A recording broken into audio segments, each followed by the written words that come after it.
हर हर महादेव। आज के इस वीडियो में मैं सीखिया वर्क राजपूती पोशाक डिज़ाइन करूंगी। वैसे तो सीखिया वर्क की पोशाक आप सभी के पास होंगी, बट आजकल सीखिया वर्क काफ़ी ज़्यादा ट्रेंड में चल रहा है, जिससे सीखिया गोटे का यूज़ करके अलग अलग पैटर्न बना करके हैवी पोशाक्स रेडी की जाती है, जो कि दिखने में बहुत ही ज़्यादा रॉयल और ट्रेडिशनल लगती है। तो पोशाक बनाने के लिए मैंने चिनॉन का फैब्रिक लिया था और पोशाक को स्टिच करवा लिया है। पोशाक बनाने के लिए मैंने यहाँ कॉपर का सीखिया लिया है। अगर आप चाहें तो आर्टिफिशियल सीखिया भी ले सकते हैं, लेकिन कॉपर सीखिया की शाइन बहुत ज़्यादा अलग होती है और बहुत ही रिच लुकिंग लगती है।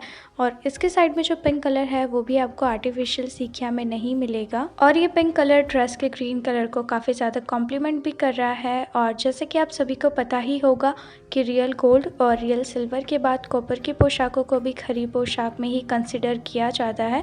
तो अगर आपका बजट कम है और आपको पर्दे में रखने के लिए पोशाक चाहिए, या आपकी शादी है, आपको अपने साथ में ले जाने के लिए कोई खरी पोशाक चाहिए, तो आप इस टाइप का कॉपर सीखिया खरीद करके खुद से पोशाक डिज़ाइन कर सकते हैं। सीखिया के साथ मैंने कुछ तारी ली है, ये कम्प्लीटली ऑप्शनल है, अगर आप चाहें तो तारी वर्क कीजिए। पोशाक पर बनाने के लिए मैंने यहाँ लोटस की डिज़ाइन बनाई है। आप अपनी चॉइस के अकॉर्डिंग कोई और डिज़ाइन भी बना सकते हैं। पैटर्न चेंज होगा, बाकी जो प्रोसीजर है वो सेम ही रहेगा।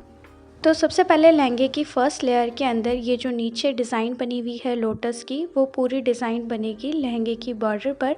उसके बाद में ये 2 लोटस की डिज़ाइन का मिड ले करके ऊपर एक को डिज़ाइन बनेगा, जो कि सेकंड लेयर में बनेगा। इसी तरीके से पूरी सेकंड लेयर को नीचे बने हुए 2-2 लोटस का मिड ले करके बनाएंगे। सेम थर्ड लेयर में भी सेकंड लेयर में 2-2 लोटस का मिड ले करके बनाएंगे।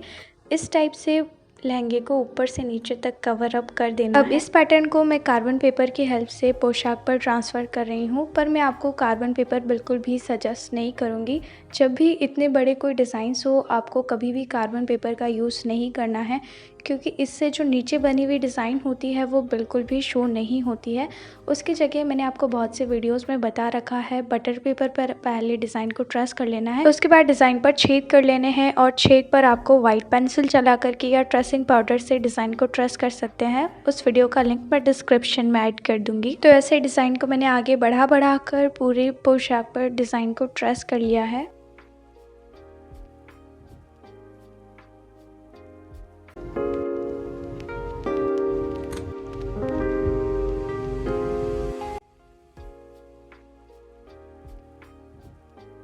अब वर्क करना स्टार्ट करते हैं। तो सीखिया गोटे को स्टिच करना बहुत ज़्यादा इजी है। जैसे हम सिंपल गोटे को स्टिच करते हैं, वैसे ही इसे स्टिच करते हुए जाना है। जैसे जैसे डिज़ाइन में टर्न्स आ रहे हैं, वैसे वैसे सीखिया को घुमाते हुए जाना है और स्टिचिंग लगाते जानी है। कॉर्नर पर सीखिया को मोड़ करके दूसरी साइड में टर्न कर लेना है और इस कॉर्नर पर 2-3 स्टिचिंग अच्छे से लगा देनी है, ताकि ये अच्छे से सिक्योर हो जाए। वैसे तो ये पूरा झाल वाला डिज़ाइन मुझे लहंगे में बनाना था, बट बहुत ज़्यादा टाइम लग जाना था, इसलिए मैंने 2 लेयर ही बनाई है बड़े लोटस की। उसके बाद में मैंने कलियों में सिंपल एक एक लोटस बना दिया है। एक लीफ में वर्क कंप्लीट होने के बाद में सीखिया को कट करके और फोल्ड करके सिक्योर कर लेंगे। उसके बाद नेक्स्ट लीफ में डिज़ाइन करना स्टार्ट करेंगे।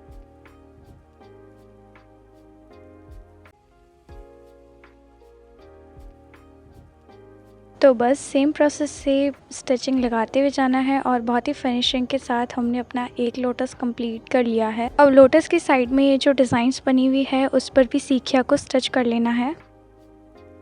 अब लोटस की जो लीफ है उसके अंदर तारी वर्क करना स्टार्ट करूँगी। सबसे पहले निडल में तारी लेनी है और उसे स्टिच कर लेनी है। थोड़ी ही दूरी पर वापस से निडल को निकालना है, उसमें तारी ऐड करनी है और उसे स्टिच कर लेनी है। तो इस टाइप से 6 तारी को मैंने पूरी लीफ के अंदर स्टिच किया है। तो अब कुर्ती में वर्क करना स्टार्ट करते हैं। तो कुर्ती, कांचली और ओढ़ने के बॉर्डर के लिए मैंने एक अलग पैटर्न बनाकर रेडी किया है, क्योंकि लहंगे में जो मैंने पैटर्न बनाया था वो काफ़ी ज़्यादा मोटा था। तो इस पैटर्न को पास पास में रिपीट करके पूरी ओढ़ने की बॉर्डर बनेगी और कुर्ती कांचली की बॉर्डर बन जाएगी। तो इस टाइप से पैटर्न को मैंने कुर्ती पर ट्रेस कर लिया है और बस ये पैटर्न आगे से आगे बनता जाएगा और आपस में कनेक्ट होता जाएगा। एंड कुर्ती के बीच में मैं फिर 3 लोटस के फ्लावर्स बनाऊंगी। कुर्ती की नेक पर मैंने सबसे पहले सीखिया को स्टिच कर लिया था। उसके बाद में 1-1 सेंटीमीटर के गैप में मैंने डॉट बना लिए हैं। अब इन डॉट पर मैं तारी को स्टिच कर रही हूँ।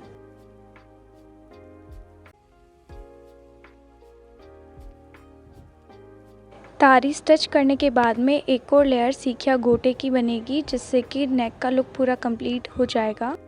अब ओढ़ने के कॉर्नर्स का अच्छे से मेज़रमेंट लेकर के डिज़ाइन को कॉर्नर पर ट्रेस कर लूँगी। उसके बाद में बीच में मैं पल्ले पर 3-3 लोटस के फ्लावर्स बनाऊँगी और बीच में कहीं-कहीं पर लोटस के फ्लावर बनाऊँगी। आप अपनी चॉइस के अकॉर्डिंग कितने भी फ्लावर्स बना सकते हैं। अगर आपको ओढ़ने का लुक बहुत ज़्यादा हैवी चाहिए तो बहुत सारे फ्लावर्स बना सकते हैं।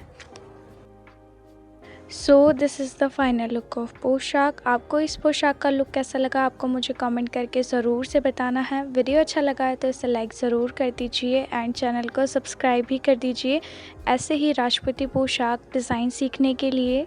एंड मुझे कमेंट्स में ये भी बताइए कि आप कौन सी राजपूती पोशाक डिज़ाइन करने वाले हैं मेरी पोशाक को देख कर के।